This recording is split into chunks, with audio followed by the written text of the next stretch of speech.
ئەوانەی کەنەوەی من ڕەنگە بزانن چایخانەیە بۆ عاسی بەرامبەر سینەما سەلاحەدین ئەلەوێ هەناسێک هەبوو دادەنیشتین بەدەم چاو خواردنەوە ئەویش ئەها دوو گرروپ بوون نووسەرانی بە ئەزمون و گەورە بەجیا دادەنیشتن لەسەر دووسێ بە دەوریەکە و گەنجەکانیش شەرممان بەڕاستی لەنەوەی لە خۆمان گەورەتر دەکردکردنی زیچیان بینەوە بەس دەمانزانی ئەوە فلانە مامۆستایەوە فلانەوە فلانە نەوەی ئێستا بەختەوەرە بەڕاستی ئەو ئازادی کە هاتۆتە ئارایەوە ئەو کرانەوەی کە هەیە ئەو گۆڕانکاریە گەورەی کە ڕەنگەنەوەی ئێستا هەستی پێ نەکەن چاپەمەنی زۆرە بڵاو کراوە زۆرە ئازادیەکی زۆر هەیە توانایەکی زۆری هەم دارایی و هەم تەکنیکی هەموو بنەماکانی گەشەکردنی کللتور ئێستا لە کوردستانە دەستەبەر بووە ئەمە گۆڕانکاریە کە بەدڵنیاییەوەنەوەی ئێستا سوودی لێ دەبینن سەرباری سۆشیال میدیا و ئینتەرنێت و هەموو ئەم شتانە من پێم وایە ئێستا نەوێکی گەرم و گۆڕتر بەتواناتر چالاکتر بشم بەخشن ئەگەر بڵێم ڕەنگە هۆشیارتر بە شێوەیەکی ڕێژەیی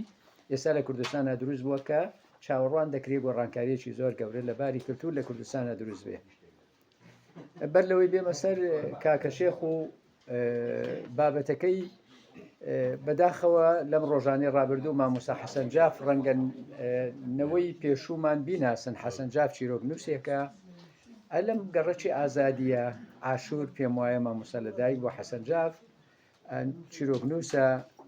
لە ڕۆژنامەگەریا ئیشی کردووە پیاوێکی یاخیە پیاوێکە ڕەخنەگرە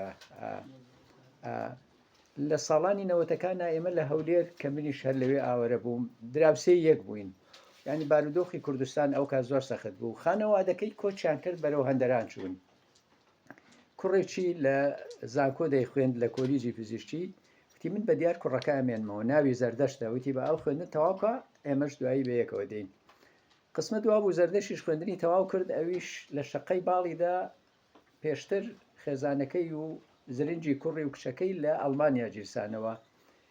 زەردەشت قسمەتی وا بوو چووە کەنەدا زۆر داوەتیان بۆ مامۆستا دەکرد باوەوەرە باوەوەرە کوردستانی جێنەهێشت بەڵام مامۆستا وردە چوو بۆ تەمەنەوە زۆر کەسێکی هەستیاریش بوو بە تەنیاش دەژیا ئیتر مایەوە دوێنێ من خەبەرم پێگەیشت کە کۆچی دوایی کرد بوو بەم دوایانە لە دەستگای موکریان ئیشی دەکرد برادران دەوێت تەلەفۆنیان کرد وتیان کۆچی دوایی کرد و کەسیش پێی نەزانیوە چونکە لە شقای کادەژیا کەسی لەگەڵان نەبوو ئیتر ڕۆژ و دوو ڕۆژ پۆلیس چوون دەرگاکەیان کردەوە تەرمەکەیان دەرێنا ئێستا لە دادپزیشکی هەولێرە هەردوو کوڕەکەی ئێستا هاتوونەتەوە هەم دکتۆر زەردەشت هەم زرنجی کوڕی هاتوونەتەوە وەسەتی کردووە کە لە گۆڕستانی شێخ محەدین بنێژرێ اینجا ئەمە داوەتێکی کراوەیە بۆ ئەوەی بەڕێز کە هاتەوە ئێمە ڕای دەگەێنین لە سۆشیال میدیا تەرمەکەی هاتەوە بۆی پێشوازیەکی شایستە لەو مرۆڤە بکەین خەڵکی هەولێر ویستە بوویان ئەدیبان بەڕاستی توانێمە بە خۆشحاڵیەوە حەزەکەین لێرە بینێژین بەڵام خۆی وەسەتی کردبوو کە لە گۆڕستانی شێخ محەدین بینێژن ئەوە هەر وەکو خەبەر حەزم کرد ئێوەی بەڕێز بیزانن کاکە شێخ کە هاتووە تەبعی من یەکەم جارە بە جەنابیان ئاشنا دەبم بێگومان ئەزمونێکی جوانی پێیە بە دڵنیاییەوە هەم باگراوندی شەخایەتەکەی هەم بەوەی کە مرۆڤێکە لە شاری سلێمانی لەژی شاری سلێمانی بەو قورساییە کلتوریەی کە هەیەی وەک پایتەختی کوردستان بێگومان پڕن لە ئەدەب لە کوردایەتی لە هەستی پاچی مرۆڤ دۆستی هەموو شتانە من پێم وایە ئێستا لە دەقەکانی کاکە شێخا دەبینین کە کۆڕێکی شارخێنەوە بەڵام کاکە شێخ پێشی باشە هەندێک لەسەر شێخ مەحموودیش بدوێ بەڕاستی شێخ مەحموود بەڕاستی لە سەردەمێکی زۆر هەستیارە شێخ مەحموود وەکو سەرکردەیەک وەکو کاریزمایەکی گەورەی نەتەوەکەمان پەیدا بوو کاری بۆ سەربەخۆیی کوردستان کە 100 ساڵ پێش ئێستا 100 ساڵە پێش ئێستا هەردوو 105 ساڵ 106 ساڵ پێش ئێستا شێخ مەحموود داوای دەوڵەتی کوردستانی دەکرد داوای دەکرد کە نەتەوەکەمان سەربەخۆ بێ عوسمانی کشایەوە ئایدۆلۆژیای کە هەمومان موسڵمانین و ئیسلامی و خلافەت ڕووخا شێخ مەحموود سەرقافڵە و سەرچێشی ئەوە بوو کە دەوڵەت شانشینی کوردستاندا بمەزرێ وردەکاری زۆرە ئێمە کۆڕەکەمانەوە نێبچینە سەر وردەکاریە بەڵام کاکە شێخ بە حکمیەوەی کە هەم خۆشی شێخی بەرزنجیە و ینی لە شێخەوە نزیکە هەمیش لە سلێمانی ژیاوە ینی ڕەنگە لە ئێمە زیاتر وردەکاری لابێ بەشێکی کۆڕەکەی لەسەر جەنابی شێخ مححمودە هەندێک وردەکاری تازە بە ئێوەی بەڕێز ڕدەگەینێ دوای ئەوەش بە شارە جوانەکانی گوڵبارانمان دەکا. ئێستاش داوا لە جەنابی کاکە شێخ دەکەین تەشی بفەرمێ بۆ پێشکەشکردنی کۆڕەکەی فەرموو کاکە شێخ. زۆر بەخێر زۆر بەخێر قوربانتم. من دووبارە داوای لێبوردنتان دەکەم بەڕێزانی ینی بەڕاستی و بێکارەباییە لە دەسەڵاتی ئێمەدا نەبوو داوای لێبوردن لە کاکە شێخیش دەکەین ینی دۆخەکەوا بوو بەڵامی تر بە ئێوە شوێنەکە ڕوو ناکە چاوی هەمولایەکان ماچەکەم کاکە شێخجان فەرمووە. السلام عليكم ورحمة الله وبركاته. بێگومان ئێمەی مرۆڤ ئێمەی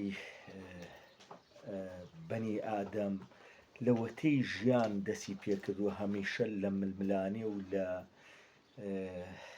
سیراع و لە کێشە و گەنگەشەدای تا ئەو قۆناغانەی کە ئێمە لە مێژوودا ئەی بیستین و خوێنینەوە تا دەگاتە سەردەمێک کە سەردەمی هاوچەرخەیە سەردەمی ئەو شۆڕشانەی کە شێخی نەمر بە تایبەت لە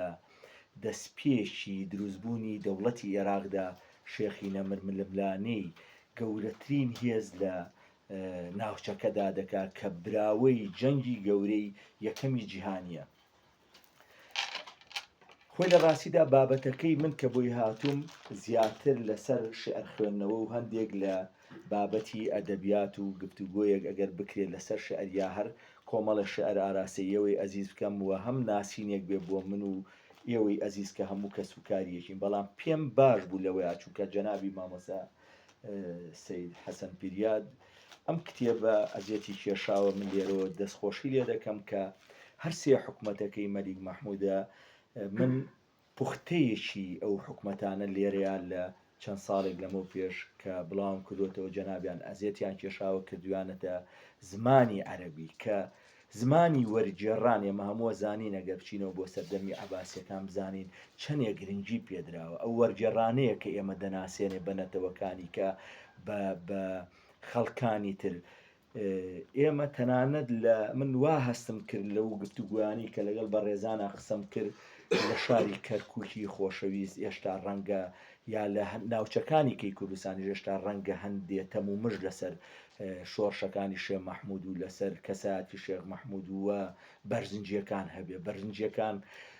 خۆتان دەیزانن جیاوازتر نین لە خەڵکی کە بەڵام جیاوازتر لە ژیان و لە پێگە کۆمەڵایەتیەکەیان بەپی ئەوەی کە لە هاتنی بابە عەلی هەمەدانیەوە بۆ بەرزنجە و بەو خەیاڵ و بەو مێژووی کە خەڵک باسی دەکا و هەندێ ئاماژە و هەندێ تێکەڵکردنی ڕەنگە دەستی نەتەوەکانی تریا نەیارانی کورد وا بازەکە کە ئەمانە یەکێ دەڵێ لە ئاغجەلەر یەکێ دەڵێ شێخ موسا لە بەدەسی تیرەی نەی لەکێ ئەوە شەهید دەکرێت نەخێر لە کتێبەکەی کە بۆ ئاباخای کوڕی هۆلاکۆدا نووسراوە شێخ موسا لە ململانەیەکی گەورەی دژی بەغۆلەکانە شەهید دەکرێت لە ناو چەشاخاویەکانی ڕۆژهەڵات. ئەم شێخ مەحموودەی کە ئێمەش دەمانەوێت باسیکەین درێژکراوەی ئەو شۆڕشانەیە کە بە دوای یەکدا هاتۆ بەڵام قۆناغەکەی ئەم جیاوازتر بوو. ئەوەی من دەمەوێت لێرە فۆکسی خەمە سەر ئەو بابەتەیە کە شێخی نەمر چۆن سەرهەڵ ئەدات شێخ مەحموود لە سەرەتای دەستپێکی ژیانیەوە ئەو کاتەیە کە بەو دەسیسەی بازرگان و بە دەسیسەی کۆمەڵێ لەوانەی کە نەیار بوون بەرامبەر بە هەم شۆڕشەکە هەم بەوەی کە شێخ مەحموود پێگەیەکی کۆمەڵایەتی و سیاسی و ئاینی دەبێت لە سێمانیدا و باوکی بە هەمان شێوە خاوەنی تەبعاً وەرگری ئەو پێگە کۆمەڵایەتیە شێخی نەمر شێخ سەعید بەو پلانی کە لە سێمانیدا دەڕێژێ بەخۆی و کۆمەڵێ لە ئەو پیاوانی کە لە خزمەتی تەرکیەی حاجی کاک ئەحمەدی شێخدا دەمن لە مزگەوتی گەورە دەنێن لە ساڵی 1970دا بەڕێدەکرێن بۆ شاری مووسڵ و لە شاری مووسڵێ من نامەوێت زۆر درێژە بەوە بم بە بەرنامەی تورکەکان یا کەمالیەکان ئەم مستەفا کەمالوان ئەم پیاوە ئەم کەسایەتی ئاینیە ئەم شۆڕژێڕە کە لێرەوە بیری نەتەوایەتی کورد ئەتوانم بڵم لە سەردەمی شێخ سەعیدەوە دەست پێ دەکات. ئەم پیاوە لە ناو دەبن و کاتێکە بانگی دەکەن بۆ سەرای میر لەوێ بە بەرد شەهیدی دەکەن و پێشتر بە دەستی سەرڕێک دەنێنەوە لە نزیکی ڕووباری من خۆم نەبینیوە ئەوەی مووسڵ لەو نزیکەکە تۆمەتێک دروستەکەن و ئەمە وردە وردەوای لێتێت تا شێخ ئەحمەدی برای شێخ مەحموود و چەند کەسایەتی کە لەگەڵ باوکی یا شەهید دەکرێت. لێرە شێخ مەحموود بە ناڕەحەتێکی زۆر بە هاوکاری خزمانی کەرکووک هەموو بنەماڵەکانی تاڵبانی و هەموو عەشرەتەکانی دەوروبەری کەرکووکە ناکرێنەوە ناوێک بپەڕێنم وەک شۆڕشێک بە تایبەتی دەروێش و هەموو ئەوانەی کە لە بنەماڵەی شێخان نزیک دەبن وەک گڕگرتنێک وەک هەوڵدانێک بۆ تۆڵە بە لێشاویش لە شاری سێمانیەوە لە گوندەکانەوە خەڵک بەرەو کەرکووک بێن دەیانەوێ بگەنە شاری مووسڵ و لە هەولێرەوە تەنانەت بۆ ئەوەی شێخ مەحموود ڕزگارکەن. بۆیە لەم قۆناغەدا تورکەکان ناچار دەبن کە شێخ مەحموود بە هەج وەسیلەیەک بێ ڕزگارکەن و پێش ئەوەی ئەوان ڕزگاریکەن ئەم خۆی دەگەێنێتە شوێنێک بۆ دەپارێزرێەوە هەندێک بڕوان وایە کە شێخ مەحموود دەناوچوو بێت دەیگەێنەوە کەرکووک و لێرەوە وردەوردە کە شێخی نەمردێتە سێمانی مەرحەلەیەک لە بێتاقەتی ئەوەی کە باوکی وە شێخ ئەحمەدی برای شەهید دەکرێت ئەم پیاوە وەک ماتیەک لەو قۆناغی کە شاری سێمانی لەو قۆناغەدا شاری سێمانی خاوەنێکی ئەو تۆی نابێ یاخود با بڵێن لە قۆناغێکی ونبوودا دەبێت بۆ چونکە نەدەسەڵاتی دەوڵەتی عوسمانی نەوە بەریتانیەکانیشان نەگەشتونەتە ئەو ئاست و قۆناغی کە بتوانن ئیدارەی شار و ناوچەی سێمانی بدەن. لەو قۆناغەدا هەندێک لە جەردە و ڕاوڕوود لە دەوروبەری ڕێی بازیان و تاس و جۆ ئەوانە پەیدا دەبن وردە وردە ئەمانە کە شێخی نەمر وردە وردە شۆڕش دەکات دژیان و ڕێیان لێ دەگرێ ئەمە دەبێتە هۆکاری دەرکەوتنی زیاتری ناوی شێخ مەحموود.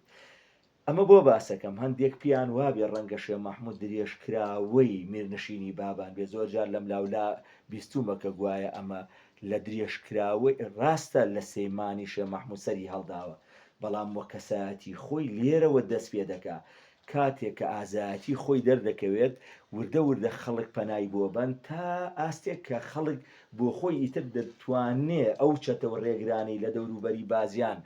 قافڵە و کاروانەکانی کە لە سێمانی بەرەو کەرکووک دێت و بەرەو شارەکانی توکات سێمانی ڕێگایەک دەبێت کە سەر بە ڕێگای کاکێشان دەبێت. خۆتان معلومیەوە دەزانن کە ئەو ناوچەی ڕێگایەکی باشی بازرگانی بووە. ئەمە وا دەکات کە شێخ مەحموود پێگەیەکی باشی هەبێت لە سێمانیدا وردە وردە خەڵکی نزیک دەبێتەوە بە پەیتا لە گوند و دێهاتەکانی ڕۆژهەڵاتیشەوە دیاری و شاباژێن بۆ شێخ مەحموود و خەڵک بە ڕێزێکی گەورەوە بە کەسایەتێکی گەورە چونکە هەم لێرە باوکی شەهید دەکرێت هەم براکەی نازێکی تایبەت و کەسایەتێکی تایبەت دەرەکەوێت.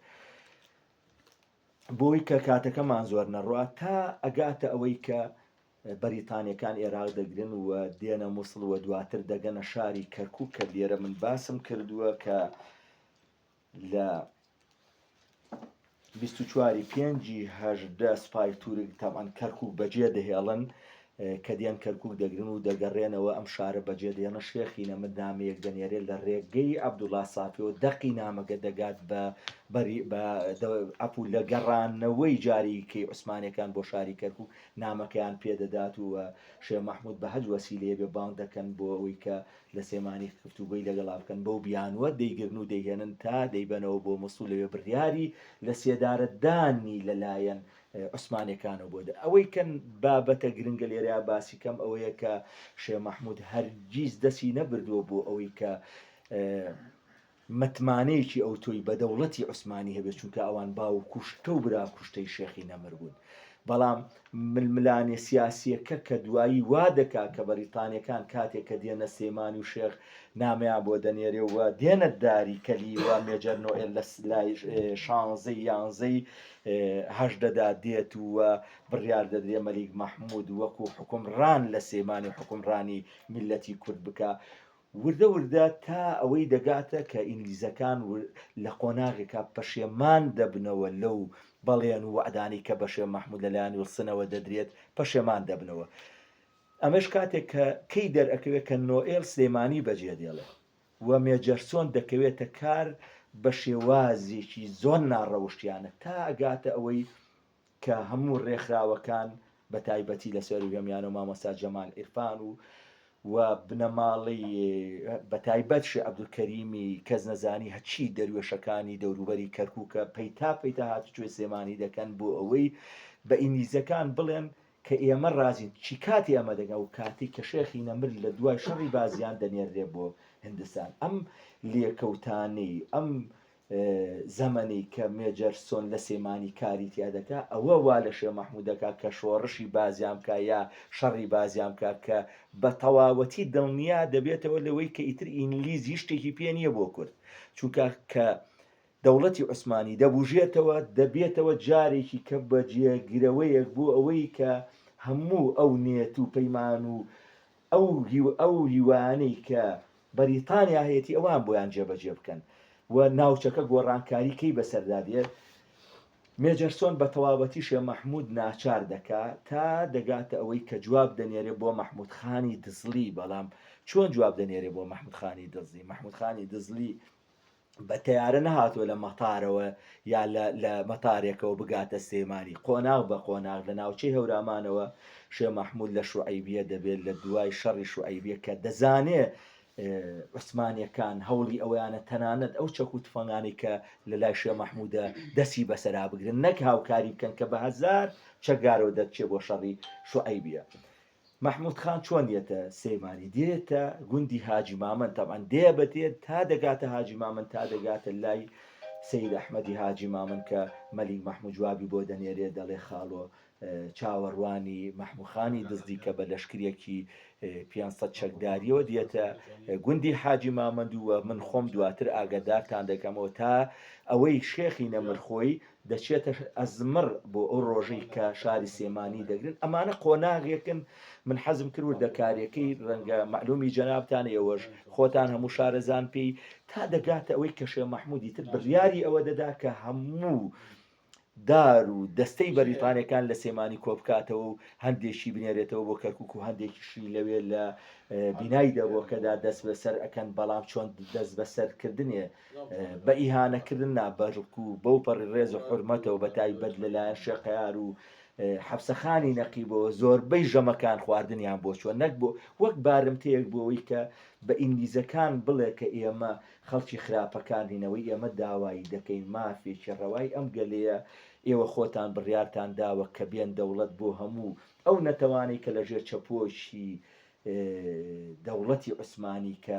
هەموو ئەم ناوچەیە هەموو نەتەوەکانی ئەم ناوچەیە لەژێر دەسەڵاتی ئەودا دەچەوسایەوە. ئەگەر ئێوەی بەڕێز پرسیارێکتانە بێ من سوپاسانەکەم ئەگەر نەبێ هەندێک شێعر دەخوێنینەوە مە سەرەتایەک بۆەوەی تا دێنە ئێرە تا ئەوەی کە کاک سەید حەسەن پیریاد من دەستخۆشی لێ ئەەکەم نمونیان زۆر بێت و سپاسی هەموو ئەو کەسانە ئەەکەم. نازم کاکفەهمی کە ئەزیەتی کێشاوە ئەرشی چاپدانی ئەو ئەم کتێبە بە زمانی عەرەبی لێرەوە بە ناوی خۆم و خزمانی بەرژنجە و ئێوەی ئەزیز و بنەماڵەی شێخی نەمرخۆیەوە سپاسانەکەین. ئەوە گەورەیەکی کێب بۆ شاری کەرکووکی خاوەن هێز و توانا و بڕبڕەی پشتی ئەم میلەتەی ئێمە کە بڕواناکەم کەس بەقەدەر سوڵتان ئیسحاق حەقی دابێت لە زۆر ڕووە بەو مێژووی کەرکووک کە دوایی لە کۆتا شعرێکە کە بە چەند ناوێک باسی شاری کەرکووک دەکا دەیخوێنینەوە. سپاسانەکەم. والله سەبەرەوەی حەزم پرسیاکەم بێ زەحمەت ئەڵێم ئەم بوغزە چی ئەم بوغزەی ئینگلیز بەرامبەر کورد یعنی مێژوویەکی زۆر و لێمان نابێتەوە ئامۆزا من حەزم نەکرد زۆر لە بەرەوەی بابەتەکان هەرچۆنێک باسی کەی زۆر هەویریەکە ئاو دەبات. ئەمە ئەگەر بگەڕێنەوە بۆ سەردەمی میری سۆران میر محەممەدی سۆران دەزانین کە ئینگلیزەکان دەوری گەوریان بینی لە شەهیدکردنیا و لە دوورخستنەوەی بێگومانەوەی کە گرنگ بوو بەلای ئینگلیزەوە نەوت لایەنە سەرەکیەکە بوو بۆ ئەوان. ئەو قۆناغی سەرەتا ئیشیان بەوە هەبوو کە کوردیە منکەنەوە و دەستیان بگاتە ناوچەکانی کوردستان تا ئەو کاتی کە بڕیاریاندا تەڵەن بێگومانەبی ئەوەشمان بیر نەچێ شەریفی مەکە قۆناغێک لە پێشتر پەلاماری وەزعەکەیدا وە ئەوەش بووە هۆکاری ئەوەی کە بڵین فەیسەڵ لە سووریا و بێن عێراقەوە بابەتێکی کەیە کە من بەحس و یەکدوو بەحسم بەس لەسەر ئەوە هەیە و دواتر فەیسەڵ دەگەێنە عێراق و شێخ مەحموود بەتەنها خۆی بە مەلیشی کوردستان نەزانیوە، خۆی بە مەلیشی هەموو عێراق و هەموو کوردستانیش زانیوە و لە کاتی هێنانەوەشیا کە لە سەحرا و لە ئەردەنەوە دەیێنەوە بێگومان بۆی کە پێی بڵێن ئەگەر ئێوە لەگەڵ ئێمە بن و ملمان بۆ کەچ بکەن ئەم بمانەوێت دەوڵەت لە بیابانێکی ئاوا دەوڵەتان بۆ بەڵام شێخ مەحموود هەرگیز ملی نەیاوە بۆ ئەوان کە کورد وەک نۆکەریا وەک ئەوە ڕەنگە زیاتر ینی با بڵێن ئەو قۆناغە بۆ کورد نالەباریە خراپیەکەی ئێمە لە ڕووی سروشتی جوگرافیاکەوە دەورێکی سەرەکی بینی بێت کە چۆن ئەوەی من خوێند بێتمەوە ئەوەی ئاگاداری بم کە چۆن ئینگلیز دەست بەسەر نەوتا بگرێ و بتوانێت بەرژەوەندیەکانی خۆی تێدا بپارێزێ باڵە کاکەم. کاکە شێخ چەند بۆچوونێک هەیە لەسەر مامەڵەکردنی شێخ مەحموودی حەفید لەگەڵ ئینگلیزە. دەوترێت نازانم تا چەند ئەمە ئەم سەرچاوانە ڕاستن دەوترێت شێخ مەحموودی نەمێر ئامادە نەبووە لەگەڵ ئینگلیزاتەوە قەبکا و توێتی گڵاوە تا چەند ئەمە دروستە و ئەگەر دروستە ئەمە لە چیوە سەرچاوی کردووە چونکە ئەو بتوێت نەتوێت سیاسەتی کردووە سیاسەتیش فەنی ممکنات ینی خۆ ئەمڕۆ کەس تا سەر دوژمن نیە کەسیش تا سەر دۆستی. کاک محەممەد من بۆ خۆم یەکەم جار لە زانکۆی سێمانی زۆر بەزەقی ئەو بابەتەم بیست پێشتریش ئەم بیست دەناو کۆڕ و کۆمەڵی کووردا بەڵام من لە بوارە ڕۆشنبیریەکەیە بەو زەقیە نەمبیستە بوو باشترین نمونە ئەو وێنانن کە شێخ مەحموود لەگەڵ ئینگلیزەکان ئاگرتوێتی دەزانی بڕواناکەم هیچ سەرکردەیەک لە عالەما بەقەدەر شێخی نەمر وێنەی هەبوو بێت لە ژیانی دەسەڵاتدارەتیە باشە ئەو وێنانە ئیسپاتی ئەوەن کە ئینگلیزەکان زۆربیان هەموو بەسەر شان و بەوەی شێخ مەحموود و ئەمە ڕەنگە لە قۆناغێکدا کە زۆر کەسایەتی ئاینی لە مزگەوتی گەورە حتا بنەماڵەی بیرم چۆ سنگی شێخ مەحموود دەگرێت کەسایەتێکی شاری سێمانی پێی دەڵێ حەیفە کە تۆ لە بنەماڵی کاک ئەحمەدی شێخی دوو کە مامەڵە لەگەڵ ئینگلیز دەکەیت. شێخ مەحموود مامەڵەی لەگەڵ ئینگلیز وەک سیاست کردووە وەک ئەوەی کە شێخ مەحموود زانیوێتی ئەگەر شتێک ناوی دەوڵەت بێ دەبێ بەریتانیەکان دەوڵەتێ بۆ کورد دروست بکەن ئایا کەسێک لەو ئاستە ڕۆشنبیریەدا بێت ینی بەچی ما ینی تەوقەیەکی پێ حرم مستەحیلاتە ینی ئەوە شتێکە ینی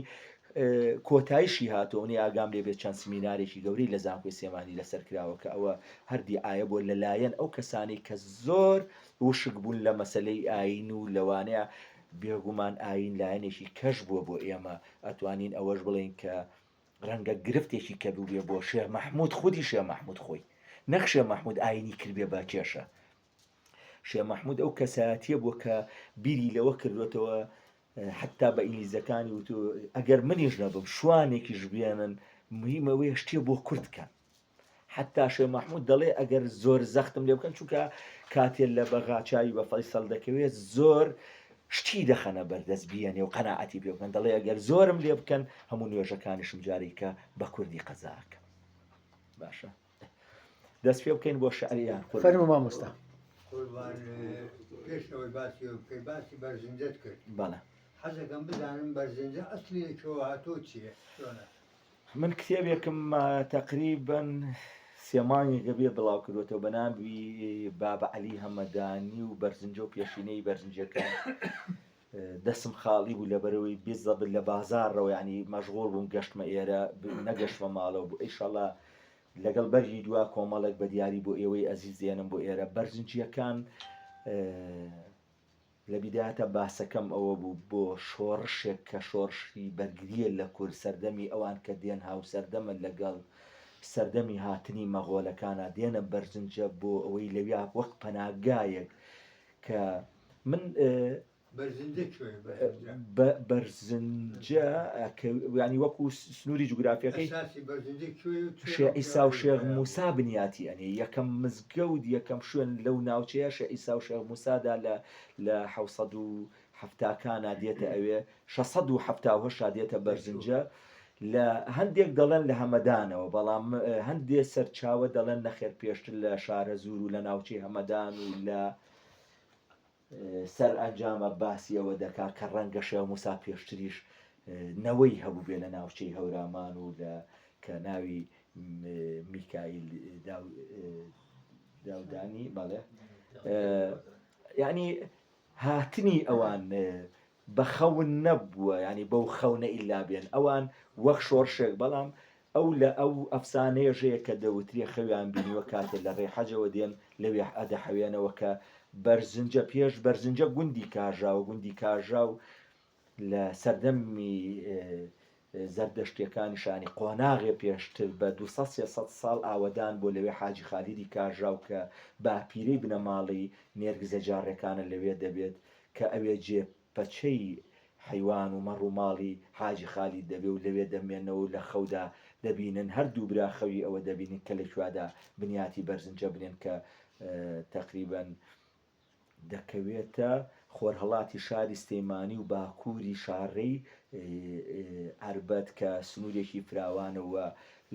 لە ساڵی 21 بۆ 22 سەید ئەحمەدی حاجی مامەن لەوێت لە دوای ئەوەی کە لە مەریوان دێتەوە دەگیرێت دەبرێتە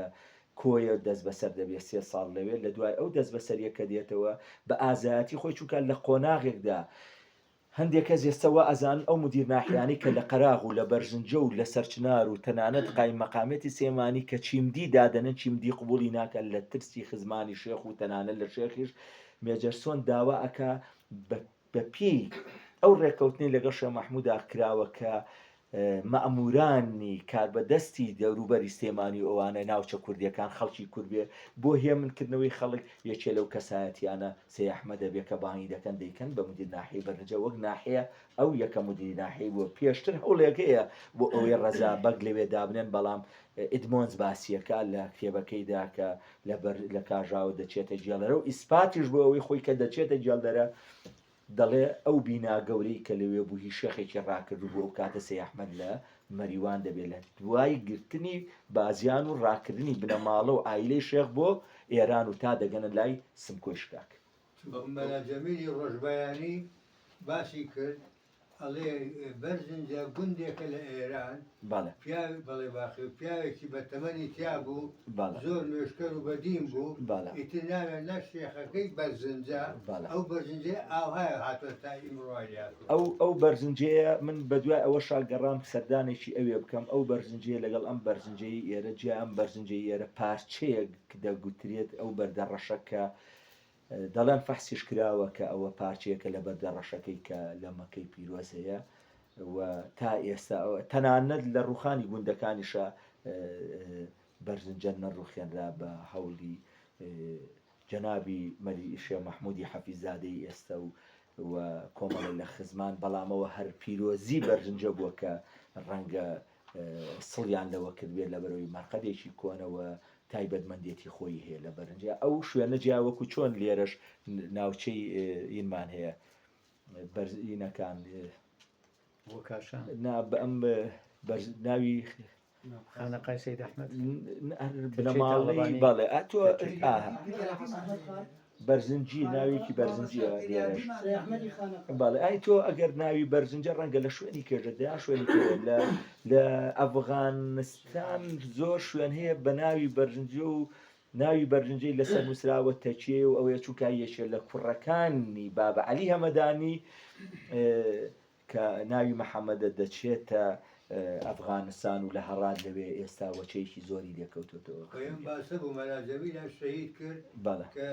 بەڵێ باقی بۆ این قسەی کرد سەردام هەتا لەوانە محافظێکی سلەیمانی بەرزنجی بوو وچیان ئەوان تەرتیبێکیان کردەوە و لە بەرۆ لە ناوێت وەڵی ئامۆزاژیان ئەو بابەتانە دەکرێت گفتوگۆی چاکتر و لێ توێژینەوەی چاکی لەسەر بکرێ بەڵام وەکو بەرزنجە ئەو بەرزنجەی کێمە باسی دەکەین و کە ڕەبتی دەکەین بەوە ئەو بەرزنجەیە کە شێخ ئیسا موسا ئێستا خودی شێخ ئیسا و شێخ موسا مەرقەدی ئەوان لە بەرزنجەیە و مەرقەدی شێخ بابە ڕەسوولی گەورە و نەوەکانی یەک بە یەک تا پێم وایە شێخ محەممەدی مەدینی لەوێنە کە نەوەی ئەوە و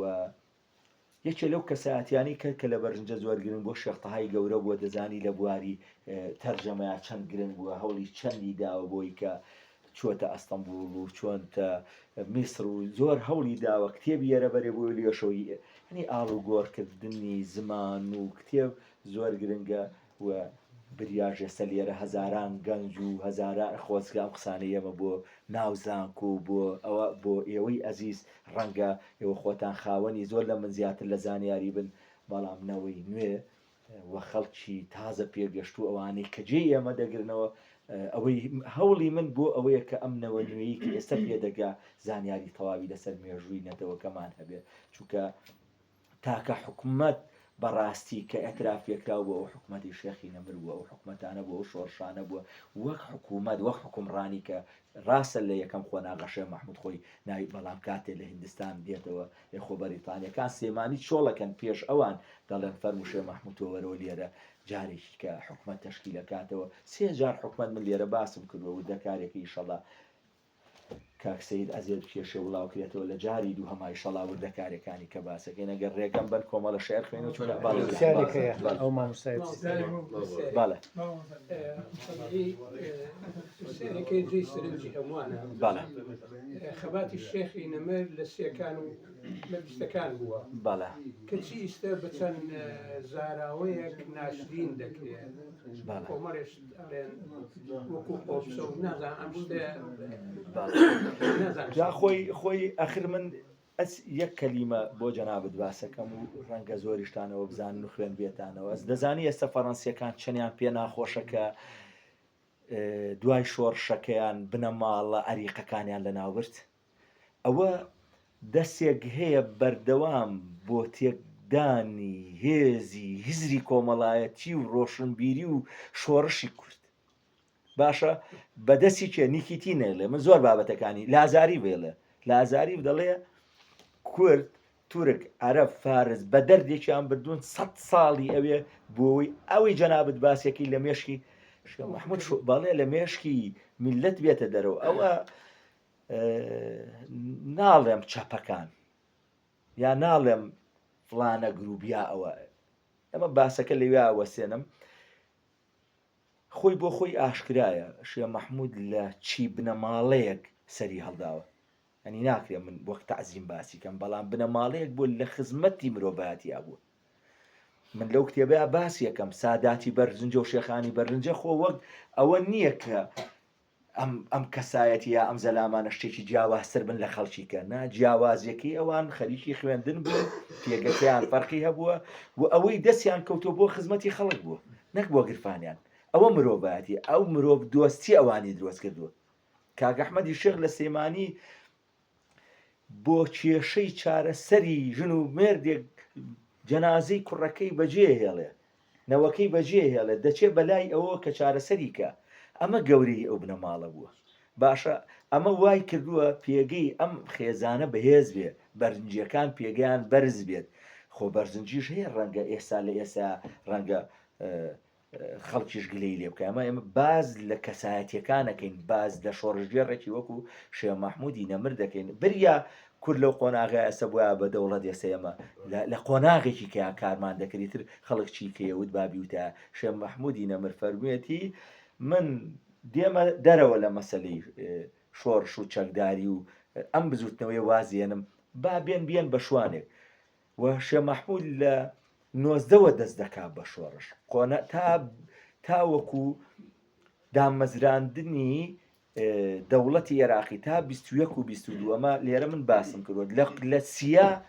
ئەوە کاتێکە کە لە پیرانە کاتێکە 6 ئەیلولی شوم لە سێمانی بە تاوان خەڵکێکی زۆر دەکوژن ئەوە هانا دەبن بۆ شێخی نەمر جاری کە ئەو دێتەوە بە کڕوتینێکەوە دەیەوێ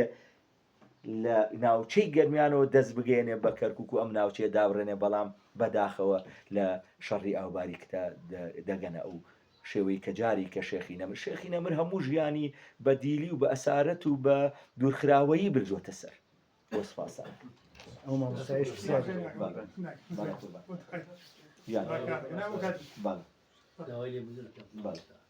بێگومان هەموو جێگای واتەی خۆی هەیە تایبەتمەندی خۆی هەیە ئێستا وشەی بەرزنجە بە واتەی چێگەیە سەرچاوەی چی بردووە خۆی بەری زنج ئەو کانی و ئاوێک لەویا دەبێت کە خەو دەبینن و تەنانەت لە خەونەکەی شوێنی من ئەمە نازانم ئەمە وەک ئەفسانەیە یا ئەوە بەڵام من بۆ خۆم بڕوام ڕەنگە بەوە تەواو هەبێت کە شوێنی مزگەوتەکەشیان بۆ دیاری دێتی ئەم شوێنە ئەگەر بۆ شۆڕژ نەبوو بێ باشە بۆچی شێخ ئیسا و شێخ موسا لەسەر ئاوی دەربەنی خان نەچووە مقڕێک و ماڵێک و مزگەوتێک دروستکە شوێنێکی چەپەک و پەناوی وەک بەرزنجە لەسەر قومی ئاو بۆ ئەوە بووە بیکەنە پەناگایەک بە بناغەیەک بۆ هێزی بەرزنجە و ئەو شۆڕشەی کە ئەرزم کردی شێخ موسا لەو شۆڕشاتیا دەچێت لە ناوچەکانی ڕۆژهەڵات لە شەڕ دژی مەغۆلەکان بەڵێ کاگەسی دەست خۆشکار شێخ بەنسبەت پرسیارەکەی کاک ڕەمەزان جامدار کە ناو مەلاجەمی ڕۆژبەیانی هاوە یعنی من نەم خوێندووە کتێبەکانی زۆری خوێندووە کە ئەڵێ یعنی کوژرانەکەی مەلاجەمی ڕۆژبەیانی لەسەر ئەوە بووە کەوتێتی بەرزنجە یعنی ئەمە ئەفسانەیە و ئەمە ڕاست نییە ئەوە بەڵام شێخ مەلاجەمی ڕۆژبەیانی کە لە هەشتاکان شەهید بوو لەسەر مۆتەمەرێ بوو لە مووسڵ کرا مۆتەمەر تاریخی نازانم بە عەربیەکەی چی بوو هەنێ سولکا خۆر با بڵێم لە غەربەوە هاوردویان کەوا مووسڵ عەرەبیە و کوردستان هەوی عەرەبیە و عەرەبنشین و ئاوها لەوێ مەلاجەمیل ڕۆحی شاد بێ حازر بووە وەڵامی ئەو ئەجنەبیەی داوە و مؤرخ ئەجنەبیەی داوتێتی بابە ئێرە عەرەب 1400 ساڵە لە جنوبەوە لە جەزیرە عەرەبیەوە هاتوونە ئێرە چۆن عەرەبیە و مووسڵ عەرەبیە و ئەوە عەرەبیە و ئەوە عەرەبیە کە گەڕایەوە لە ماڵ بە تەنیا بوو تەبعاً چوونە ژوورەوە لە ژوورەوە بە تەور کوشتیان بە یعنی اتهام خۆی ئەڵێن مەلاجەمیل اتهامی یعنی بە قسەیە کوشتیانە کەوتێتی بەرزنجەکان سادە نین و ئەم سادە نییە بەڵام وانە لەسەر ئەو مۆتەبەرە کوژرا وەڵاهی من زۆر دەستی جەنابوت خۆش بۆ ڕوونکردنەوەکەت من زانیاری باشم نییە لەسەرەوە مامەسا جەمیل کەسایەتێکی تایبەت و نووسەرێکی تایبەتی کوردە ڕۆحی شاد و ئارام بێتەوە بابەتێکی کێ دوورە لە بمبورە دوورە لە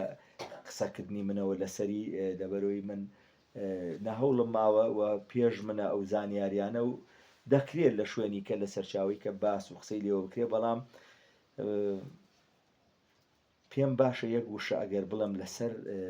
بەرزنجە و لەسەر من شتێکم بڵاو کردەوە کتێبێکم لەلایەهی عەبازامی عەباس ئەبوو تمنە لە ناویتان بیست بێ بەڕێزان ئەم کتێبە لە ساڵی حەفتا لە جامیعەی ئەزهەر دەرکراوە زۆر بە جوانی ڕوونی کردوێتەوە محەممەد و لەیسە عەرەبیان ینی هەندێک کەس بنەماڵی بەرزنجیەکان ئەگەر بەرێتەوە بۆ عەرەب من لەو کتێبەی کە باسم کردووە باسی ئەوە دەکەم ئەگەر بەو شێوەیە بێ ئەسڵی محەممەد مستعرەبەیە دوودی خوای لەسەر بێ کەواتە دەگەڕێتەوە بۆنەوەی حەزرەتی ئیسماعیل کەنەوەی حەزرەتی ئیبراهیمە و لەم سەر خاکەی ئێمە کە ئەگەر ئێمە ڕازبی ئەم خاکەی ئێمە خاکی مرۆڤایەتی و دەستپێکی ژیان بووە بۆ سپاسانەکەم گەورەیتان وانوە ثابت کراوە ئەو باڵێ ئەگەر ڕێگەمان بن تۆزێ شعرە خوێنینەوە تر نازانم مایکمان هەیە یانیمانە لێرە هەیە وەڵام مشکلەوەی کارەبان وەڵا بمزانە من شتێکی سیارەمە بووە هێنا بەڵام تازە گرنگ نییە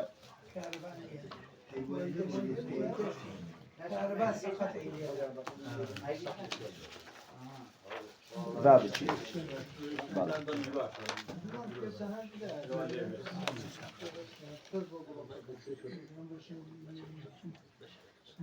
لەوەتەی هەم وەکو ئەلبومەکەی باوکم هەموو ڕۆژێ چەپک چەپک هیوا دەخەمە ناو یادگاریم و لە نێو هزرمدا دەبم بە خەو ئەوەندە شکاوە دڵم فریا ناکەوم چاچی بکەم لایەکی تری کەل دەبێت ئەم گۆزەیە لەوەتەی هەم کرێ دەڕنێ و ئەم شەرابە هەر نەگەی پێشێک بەم بوو لە نادادی ئەم دنیا سونەتیەدا ملوانکەی هەر ڕێیەک دەگرم ساڵۆنێک خەم و جیهانێکی بێ ئەستێرە و بازارێکی بێ مامەڵە و کاڵایەکی بێ کڕیارە ماڵەکەمان هەمیشە شەو. لەکەیەوە ئەم دوورگەیە قەتیس ماوە، لەم چاوەڕوانیەدا مەلەوان نیم، لەم خەیاڵانە چۆن نەکۆڵمەوە هەزار پارچەم، وەکو جاران یەک ناگرم نیشتیمانێکی لەتلەتم من بەبێ ئەو.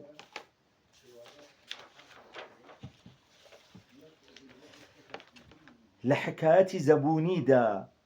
لە جێڕانەوەی کوێرەوەریدا تۆ هەرگیز باسی دەستکەنە و بژاری ئەم خاکە پڕ لە پەیکوڵەت بیستووە؟ ئەم نیشتیمانە خەتەرناکە پڕ لە چرکەساتی تاڵ و پڕیشە لە گوڵاو، بەڵام تۆ بۆنی سمڵ و مێخەکت بە باڵای دێراوی ئەم بوونە ڕەنگا و ڕەنگە لە بەرموری هەناسە ساردیەدا ڕشتووە. دەزانم پێم دەڵێیت شێت، دەبزرچێنم ئێرە و ئەوێ، شەو ڕۆژ ڕەنگەکان یاری و شەڕ، دۆ و دۆشاوم تێکەڵ کردووە، ئاخر لەم بەر ئاوەدا تۆ پاچە کۆڵت کردووە. دەزانم کە دەیت دەڵێی بەرچنەیە گوڵە باخت پێیە، ئەی باسی هونەری باخەوانی باخی ئەم گوڵزارەی خۆت کردووە، ئەی باسی ڕنینی هەنارت لە باخی ساڵەخانی بۆ جارێکیش کردووە، یان دەڵێیت مەملەکەتی ئەم هەنارانەی من جیایە بۆیە بۆنی سێوی گرتووە. ئاخر وەرە بزانە چۆن لە وەتەی هەم گۆشەگیری سپێتینی گاد بووم، ئەم ڕشتانە دەنووسمەوە، بزانم تۆش ئەم کۆڵەت وەکو من بە کۆڵت هەڵگرتووە.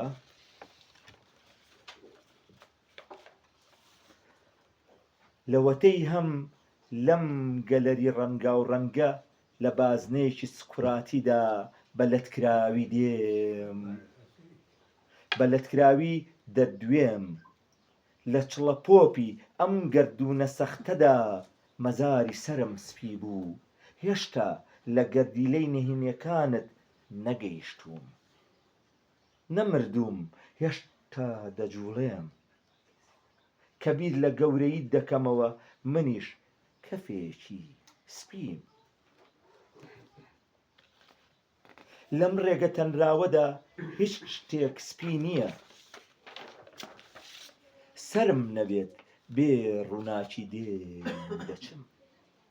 بەسەر شانی کەشتی ئەم گەردوونەوە وەکو نەورەس لە نۆکەندی ڕەشدا بە هیوای پەڕینەوە هەڵنیشتووم. ئەم گفتوگۆیانە چەند سەرسوڕهێنەرن لەم هەموو ڕووداوانەدا، دەڵێی بەلەمێکی یەک نەفەریم بە ڕووبارەکاندا، بەناو دارستان و چیادا خەریکی لێدانی سەوڵم.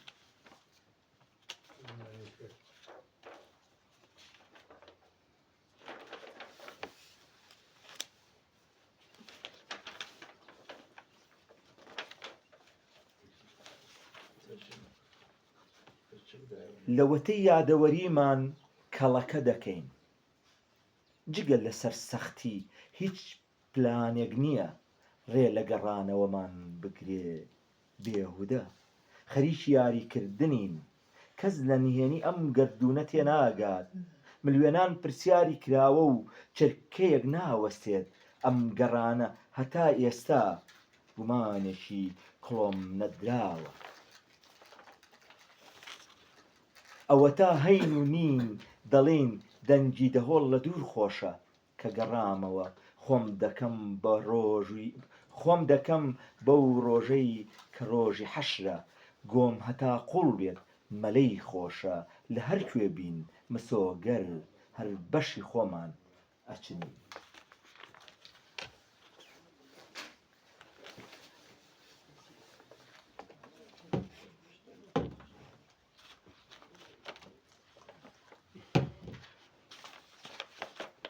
دەڵێ تۆ هەرگیز مانای خۆشەویستی نازانی دەمبینیت من وەکو بە فرسپی بووم کەچی تۆ هەر لەم سەرکەلەوە هەڵ نەهاتی لەوەتەی هەیت تۆ کارگەی شەکریت کەچی من هەر بەتاڵیەوە چا دەخۆم لە شەکردانێکدا نەهاتی ڕەچەڵەکی ئەم نادادیە هی کێیە من لە قوڕ دروست کراوم تۆش چاوەکانم وەکو کانی دەتەقێنی من دەمێکە مەنگ بووم کەچی تۆ دیت هەرچی ئەستێرە هەیە لە شیناییمدا دەیتۆرێنی ئەم کوخە هەر تەواو نابێت زەمانێکە خەریکم هەموو ڕۆژێ چینێک دادەنێم کەچی ئێوارە لەگەڵ ڕەشەبادێت دەیڕوخێنی بۆ ناڵی ژیان تاعونە وا هەمیشە خەریکی پچڕاندنی پەیوەندیەکانی لە نێوان گەرم و ساردا بۆ ئەوەی ئولفەتی منداڵیش نەهێڵی لە نیشتیمانی مندا تۆ هەمیشە بارانی کەچی تۆمەی پەیوەندیمان لەم خاکە سەختە دەرناهێنی پەیوەندی ئێمە وا نەبوو گوێزی خەیاڵی ئێمە پڕ بوو دارکونکەرە کرۆکی هیوامان هەڵدەکۆڵێ لێ ناگەڕێم هەتا کۆتا هەناسەم مابێ دەزانم ئەم هێڵانە چەند درێژ بن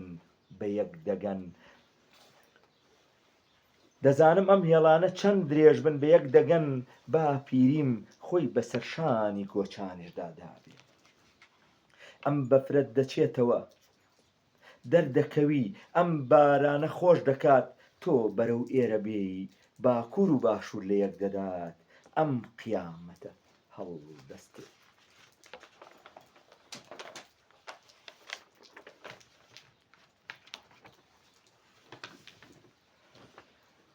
لەوەتەی ئەم وڵاتەتدا بەش بووە بەسەر سێدا هەندێک دەڵێن بەسەر چواردا زمانیشم دووکرد بووە یان کرد فەرق ناکە ئەوەندە وشک بووم لەم بێدادیەدا گەروم تین و گەرچی فرمێسکی چاوم جۆگەی بەستووە خەیاڵم هەمیشە دەڵێ گدگدەی مزراح دای دەکوتێ هەر بەم چەرخەوە دەخولێتەوە برینی جەستەم ئەوەندە قوڵە بە هیچ شتێک دەرناکشێ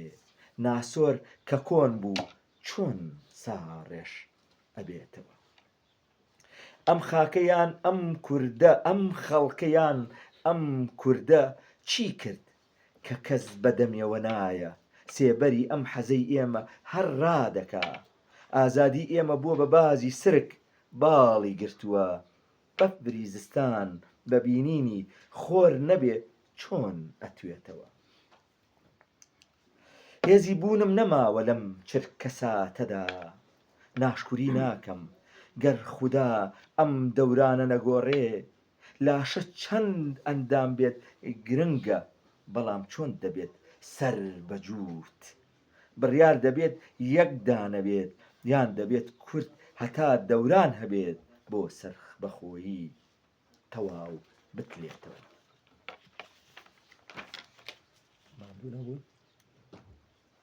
دوو جەمەی مامۆ بخێنەوە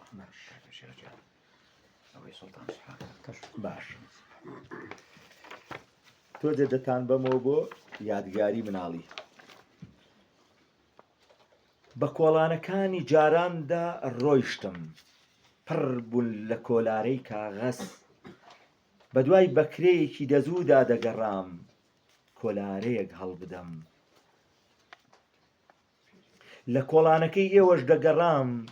لەبەر دەرگای ماڵەکەتان شوشە عەترێک یان دەنگێ نوقڵ بدۆزمەوە بەم زستانە لە بەفر زیاتر سپی بووم بە شەختە و خۆم بە ڕۆژانەدا شۆڕ کردوتەوە هەتا لە کوخە گەرم و گوڕەکەی دڵتدا بتوێمەوە هەموو شەوێک باوەش دەکەم بە خەیاڵەکانتدا هەردوو دەستم گرتووە بە دامێنی کراسەکەتەوە گڵۆپی ڕۆشنایی بوونم نەکوژێنیتەوە قوربانی تۆزی ڕێگەتم ئەی شاهەکەی من وەکو جاران ئایەتێک بخوێنە و کوفی بکە بەسەر سەری سەرگەردانی من ڕاهبەری ڕێژیان و نەوایی دڵی من چی سوودێکی هەیە سەودای و خەیاڵ تۆ لە دووری ئەم کەنارە بیت منی شەپۆلم نەگاتە لات وەها بەمەینی خەیاڵت خەیاڵم سەفینەی ڕۆحەکەم وەرەوە با لە ناو خەیاڵمدا بشنێتەوە چارۆکەی مەستی نیگارت کە من وەکو مەیخانەوە هام دەتوانی سەیری سەمەری دیوانی ڕەش و ڕووتم بکەیت کە وەک زوڵفە دوایە خۆی دەنوێنێ یان خەتی سەر خەت و خەیاڵ وەکو خەنجەرە ڕۆژ و ڕۆژگار بۆ دیداری دیدەکەت قوربان بم کەی دێیتەوە ئەم چۆڵیە ئاوەدان بکەیتەوە خەرمانم چۆڵ و هۆڵە لەوەتەی سروەی بای شەماڵم لێ تۆراوە بەرهەمی خەیاڵم پوچە گلێنەکەی هەردوو چاوم تا نەیەتەوە ژێر هەردوو با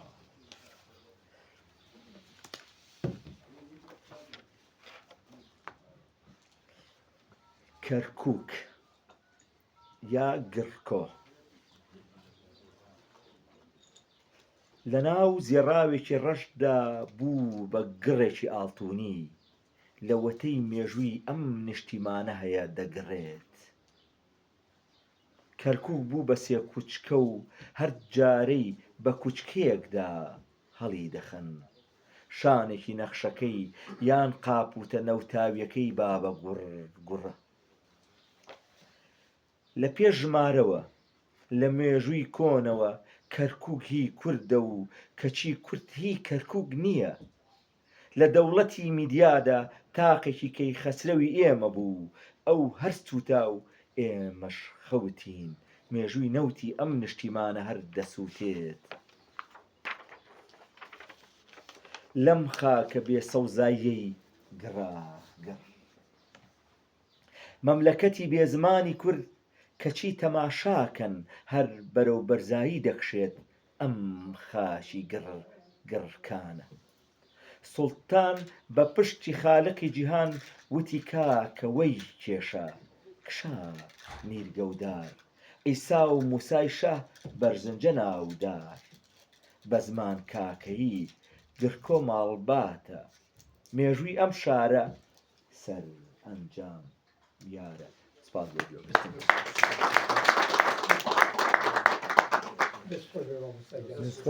سپاس بۆ ئێوەی ئەزیز هیوادارم لە جێی متمانە و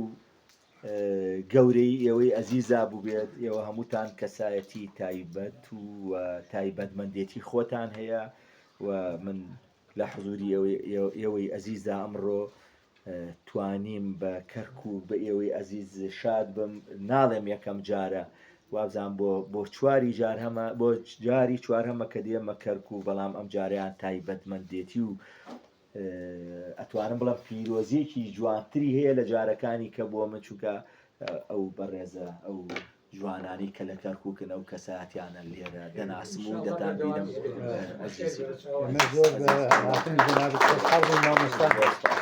جەناب تەشریفە بێتە بێ وێنێکی یادگاری شەگرین لە ڕیزی پێشەوە گەجەی مامۆستا